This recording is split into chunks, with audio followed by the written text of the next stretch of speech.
Licence না পাওয়ার কারণ একটা হচ্ছে যে নবায়ন করলে লাইসেন্সের দীর্ঘতি, নবায়ন করলে অনেক দীর্ঘসূত্রিতা লাগে লাইসেন্সের জন্য পেতে। সেটা হচ্ছে আমাদের আগে লাইসেন্সগুলো টাইগার আইডি নামে একটা কোম্পানি আছিল, তাদের দিয়ে আমাদেরকে কার্ডগুলো বানানো হইতো। পরবর্তীতে সরকার এই টাইগার আইডিকে বাদ দিয়া মানে এরপরে নিল হলো এই যে আর একটা কোম্পানিকে দিয়েছে, কোম্পানিটার নাম আমার এখন মনে নাই। তো এই দুইটা কোম্পানির মধ্যে যখন নাকি টাইগার আইডির কাছে আমার পুরনো লাইসেন্সগুলো যখন ছিল, তখন টাইগার আইডির কাছে কিন্তু মানে পিন কোডটা রয়ে গেছে। ওই টাইগার আইডিকে যে সরকার বাদ দিছে যে কোনো কারণবশত, তো ওরা এদেরকে মানে ওই পিন কোড দেয় নাই, যার জন্য যারা আমরা পুরানো লাইসেন্সধারী তারা গত 4 থেকে 5 বছর যাবত লাইসেন্স নবায়নের টাকা জমা দিয়ে এখন পর্যন্ত কিন্তু লাইসেন্স পাই নাই। এবং এমনও দেখা গেছে যে আমার লাইসেন্সের এই কাগজে ডেট বাড়াইতে বাড়াইতে আমার লাইসেন্সের মেয়াদ শেষ হয়ে গেছে, এরপরে আবার কিন্তু আমার লাইসেন্স নবায়নের জন্য জমা দিয়েছি।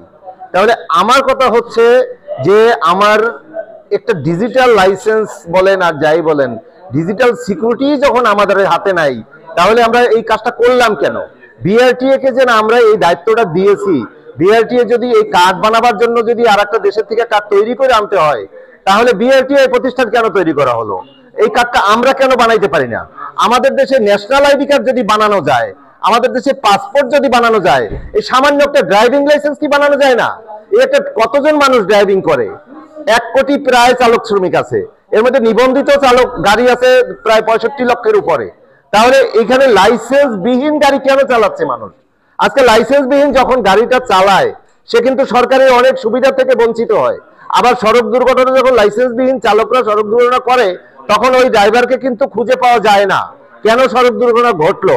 তাহলে আমরা যে এই যে একটা নেশাকার অবস্থার মধ্যে আছি, এর পরিবর্তন করার জন্য সরকারের যেসব অর্গানাইজেশন গুলো আছে, তারা আসলে জানেই না যে কিভাবে এই সড়ক দুর্ঘটনা প্রতিরোধ করা যায়, এই লাইসেন্সকে আরো কিভাবে সহজ শর্তে চালকদের মাঝে বিলিয়ে দেওয়া যায়, এটাই বুঝে না।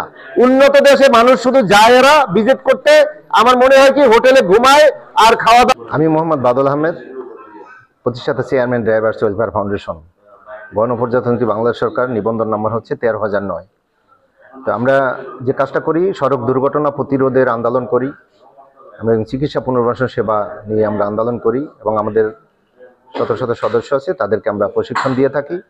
আমাদের রাষ্ট্রের কাছে চাওয়া হচ্ছে যে রাষ্ট্রীয় নিবন্ধিত কিন্তু ইন্সপেক্টর আছে।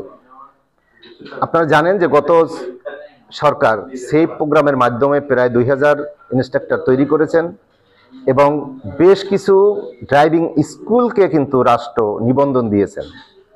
তো ওই নিবন্ধিত ইন্সট্রাক্টর এবং নিবন্ধিত স্কুলগুলো যে তাদেরকে প্রশিক্ষণ দিচ্ছে, প্রশিক্ষণ পাওয়ার পরে ওনার যে সার্টিফিকেট আছে, ওই ইন্সট্রাক্টরের নাম ঠিকানার একটা অপশন আছে, অতীতের ফর্মে কিন্তু ছিল। তাহলে এরপরে কিন্তু এই ড্রাইভার যখন নাকি একটা রাষ্ট্রীয় নিবন্ধিত প্রশিক্ষণ সেন্টার থেকে, বিআরটিসি থেকে শিখে আসলো, তারপরেও এইখানে বিড়ম্বনার পোহাইতে হয় তার লাইসেন্স পেতে হলে। নতুন অবস্থায় বিড়ম্বনা হচ্ছে এই রকমের যে রাষ্ট্র লিখে দিছে যে আপনাকে 8 সার্টিফিকেট জমা দিতে হবে। উনি যে কোনো উপায় একটা বানাইয়ে কিন্তু 8 সার্টিফিকেট জমা দিছে, কারণ রাষ্ট্র জানে যে 8 সার্টিফিকেট কিন্তু শিক্ষা বোর্ডে নাই, এটা কিন্তু একটা প্রত্যয়নপত্র বানায় না জমা দিতে হয়। তাহলে আমার যদি বয়স হয়ে থাকে 40 বছর, আমি যত লাইসেন্স করতে যাব, তাই আমি বাংলা লিখতে পড়তে পারি, এখন আমার তো 8 সার্টিফিকেট নেই, আমি বানাই এনে কিন্তু দেই। এখান থেকেই তারা 2 নাম্বারই শুরু করলো। তো এইখানে সহজ শর্তে লাইসেন্স দিতে হবে, আপনি এই 2 নাম্বারই শুরু করলো। এইটা নিয়েও কিন্তু এই পরে একটা মানে এই যে ঘোরাঘুরির একটা রাস্তা, এইটা ভুল হয়েছে তো ওইটা ভুল হয়েছে, আজকের জমা দিতে পারলো না, আজকের জমা দিতে পারলো, এরকমের কিন্তু ওদের ভিতরে একটা দালালি চক্র থাকে। এটা যে বড় হায়ার অফিসাররা করে তা কিন্তু না, যেখানে জমাটা হয় সেই অফিসাররাই কিন্তু তাকে, আপনি যখন একটা লাইসেন্সের জন্য জমা দিতে যাবেন, তখন কিন্তু এটা ওইভাবেই আপনাকে অ্যাপ্রোচ করা হয়, কে পাঠাইছে। কে পাঠাইছে সে কেন জিজ্ঞেস করবে? তাহলে ওই কে পাঠাইছের মধ্যেই কিন্তু একটা অসৎ উপায় লুকিয়ে আছে। এইটার থেকেও কিন্তু পরিত্রাণ করা সম্ভব।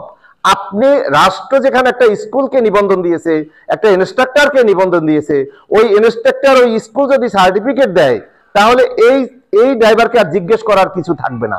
তাহলে লাইসেন্সের যে ভোগান্তিটা, এটা কিন্তু পরিবর্তন হবে, পরিত্রাণ হবে।